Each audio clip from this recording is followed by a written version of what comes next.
حالا هرچی رویه بیمار بهتر باشه سرعت رشد بیماری کاهش پیدا.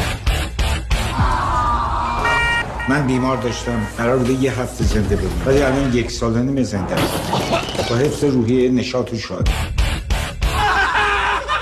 بلدید شادش کنی؟ این کارم بلد نیستید؟ چرا خب برید بکنید. لوکال همه اینا تهاجم فرهنگی ها. اولا این فرصت طلایی رو از دست نده. یه بار جلو شکستاتو بگی. الان یه دفعه بیاد یه دوری بزن فلان بیاد گیر بره که اصلا متوجه منظورتون نشدم. شما آره بره